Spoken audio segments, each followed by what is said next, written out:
लोग अरेस्ट हुए हैं जो कि हिंदुस्तान के सबसे बेहतरीन मानव अधिकार कार्यकर्ता हैं, गौतम नवलखा,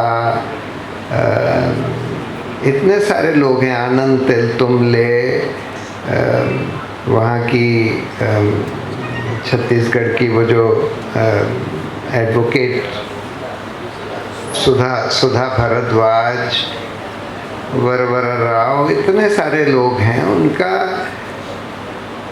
बेल इसलिए नहीं हो रही क्योंकि उनके खिलाफ यूएपीए के चार्ज लगाए गए हैं। और उन केस में तो ये भी साबित हो चुका है कि उनके खिलाफ जो एविडेंस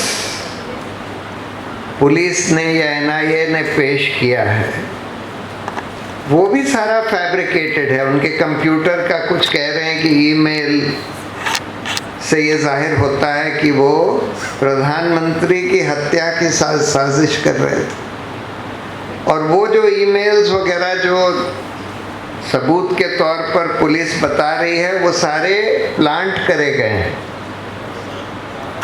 ये भी चीज़ साबित हो चुकी है कि प्लांट करे गए हैं, फिर भी बेल नहीं हो रही है।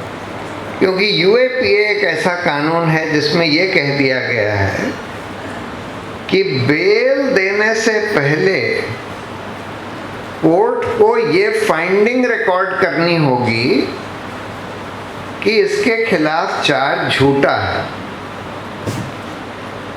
अब ट्रायल तो शुरू हुई नहीं, पुलिस कहती है कि इन्वेस्टिगेशन भी हमारा अभी भी जारी है, 4 साल से इन्वेस्टिगेशन अभी भी चल रहा है। यहाँ पर भी कहते हैं दिल्ली राइट्स केस में कि हमने एक चार्जशीट फाइल कर दी है लेकिन इन्वेस्टिगेशन हमारा अभी भी चल रहा है, ट्रायल तो शुरू ही नहीं हुई है। ट्रायल शुरू होने से पहले किसी भी जज को ये कह देना कि इसके खिलाफ चार्ज झूठा है आसान नहीं होता। कभी कभी कहा जा सकता है लेकिन बहुत कम केसेस में। और साथ में सुप्रीम कोर्ट ने यही जो साहब अभी रिटायर होकर गए ना, खानविलकर, जिन्होंने तीस्ता सेतलवाद के खिलाफ भी जजमेंट दे दिया, हिमांशु कुमार छत्तीसगढ़ एनकाउंटर्स केस में भी जजमेंट दे दिया, prevention of money laundering act का भी जजमेंट दे दिया, सब रिटायरमेंट से 1 महीना पहले। इन्हीं साहब ने कुछ दिन पहले एक फैसले में ये लिख दिया कि यूएपीए में कोर्ट को बेल देने से पहले कोर्ट ये भी नहीं देख सकता कि इसके खिलाफ जो एविडेंस है वो एडमिसिबल है कि नहीं, कानूनन एडमिसिबल है कि नहीं। एकदम एब्सर्ड जजमेंट। पहली बात तो देखिए, इस तरह की बेल की कंडीशन लगाना किसी भी कानून में गैर संवैधानिक है, हमारे आर्टिकल 21 राइट्स के बिल्कुल खिलाफ है, जिसमें आप ये कह दें कि ट्रायल शुरू होने से पहले आपको प्रूव करना पड़ेगा कि आप बेकसूर हैं और तब तक आपको बेल नहीं दी जाएगी। बिल्कुल आर्टिकल 21 राइट टू लाइफ और लिबर्टी के बिल्कुल खिलाफ ये कानून है, संविधान के खिलाफ ये कानून है। लेकिन हम देखते हैं कि फिर भी सुप्रीम कोर्ट इस तरह के काले कानून को वैध मान लेता है। मतलब बिल्कुल बेसिक प्रिंसिपल्स के खिलाफ है कि अक्यूज को साबित करना है कि वो बेकसूर है और उसके बगैर बेल नहीं मिलेगी। यही बात prevention of money laundering act में कह दी गई, उसको चैलेंज किया गया और यही खानविलकर साहब जो अभी रिटायर होकर, अब देखिए इनको क्या नौकरी मिलती है, क्योंकि इस तरह के जजों को सब रिटायरमेंट के बाद कुछ ना कुछ मिलता है। एक अरुण मिश्रा साहब थे, उनको ह्यूमन राइट्स कमीशन का चेयरमैन बना दिया गया। एक गोगोई साहब थे जिन्होंने अयोध्या का फैसला दिया और रफाल सौदे का फैसला दिया, उनको राज्यसभा का मेंबर बना दिया गया। अब देखिए खानविलकर साहब को क्या देते हैं, कहते हैं 2 पोस्ट खाली हैं, एक लोकपाल की, एक लॉ कमीशन के चेयरमैन की। देखिए क्या क्या मिलता है। तो वो साहब फैसला देकर चले गए कि हाँ, prevention of money laundering act में FIR तक दर्ज करना जरूरी नहीं है, उससे पहले ही आप अरेस्ट कर सकते हैं। और ये भी कहकर चले गए कि ये PMLA में ये जो प्रोविजन है कि अक्यूज के ऊपर बर्डन ऑफ प्रूफ है बेल के लिए, ये साबित करना कि वो बेकसूर है।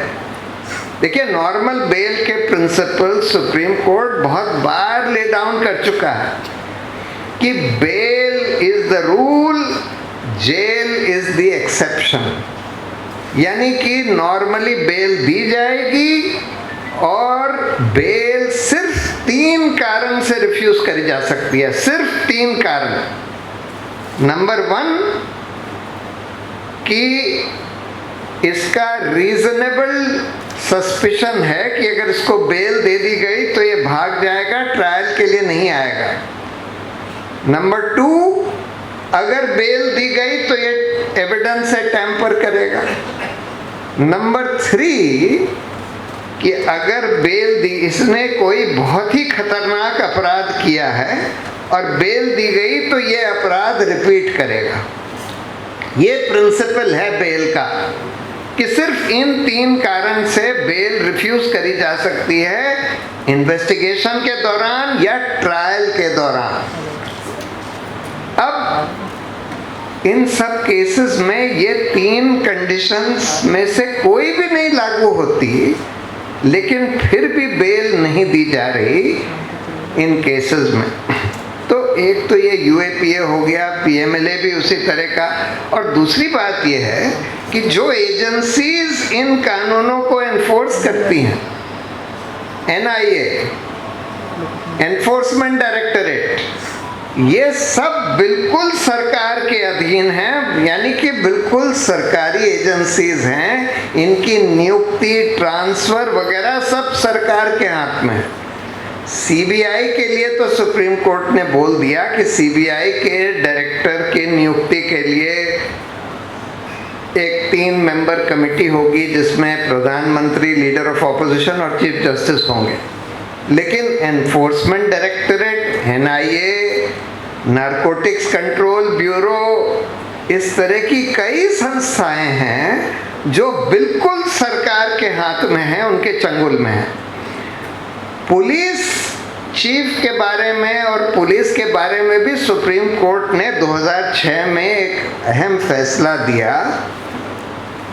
पुलिस रिफॉर्म्स के लिए, पुलिस को सरकार के चंगुल से छुड़ाने के लिए उन्होंने बोला कि भाई पुलिस एक बहुत महत्वपूर्ण काम करती है जो कि क्रिमिनल जस्टिस सिस्टम का पार्ट है, इन्वेस्टिगेशन, प्रोसिक्यूशन वगैरह, और इसलिए पुलिस सरकार के कंट्रोल में पूरी तरह से नहीं हो सकती।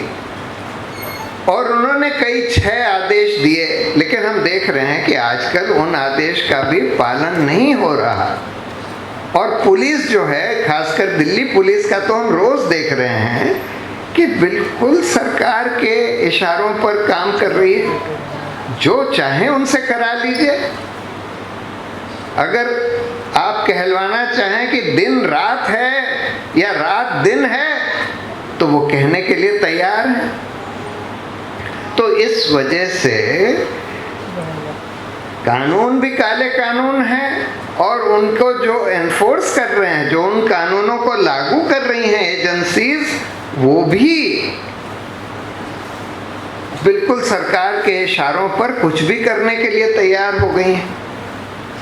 उसी तरह से एक कानून है नेशनल सिक्योरिटी एक्ट, उसमें प्रिवेंटिव डिटेंशन हो सकता है। एक केस वो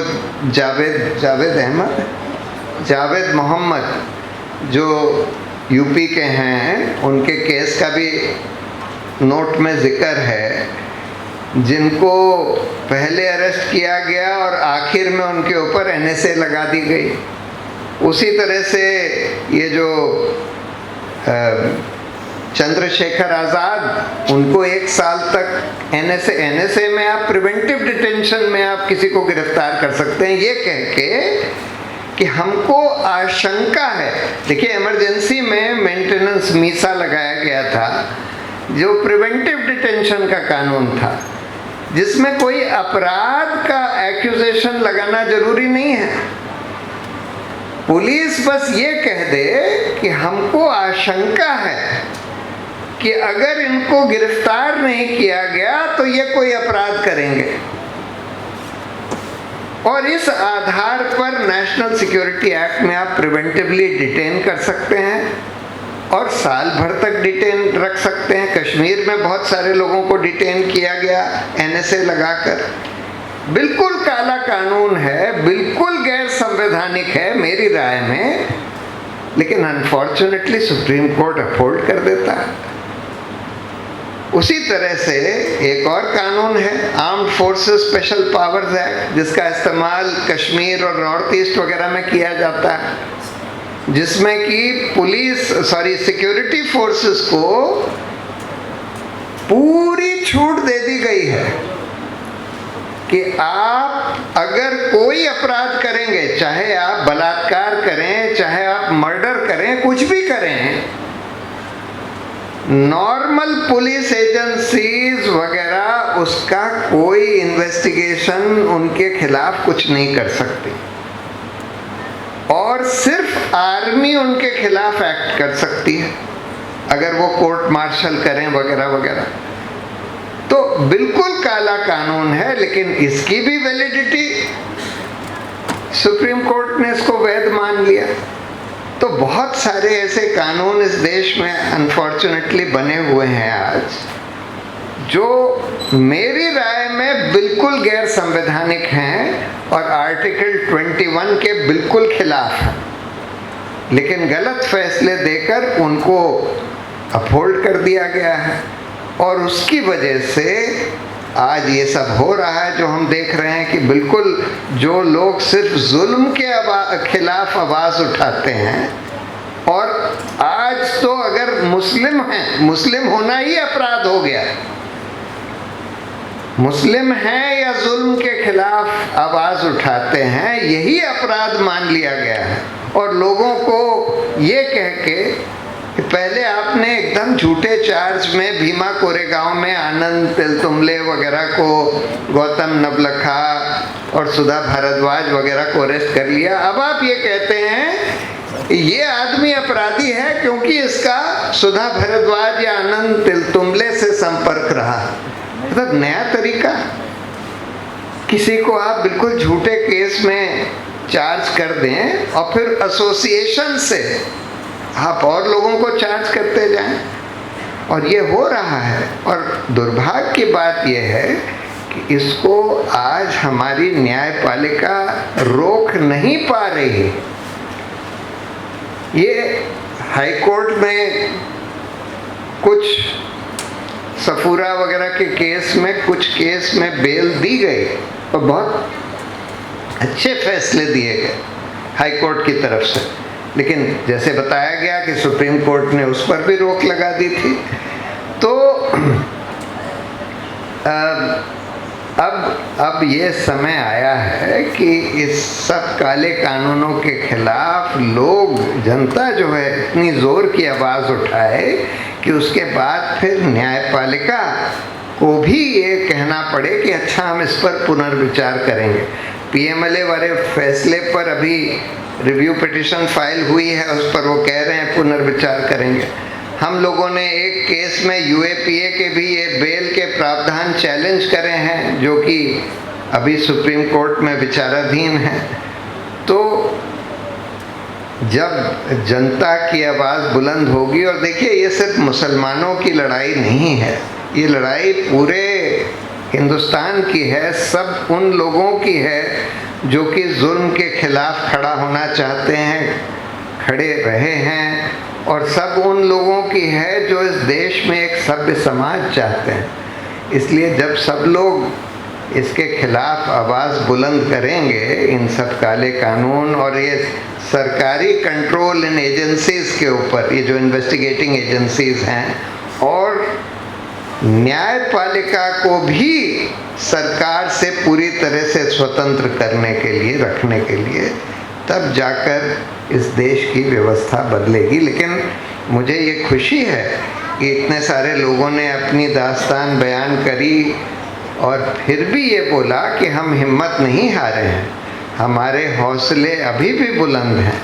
ये बहुत बड़ी बात है। चलिए, बहुत बहुत धन्यवाद।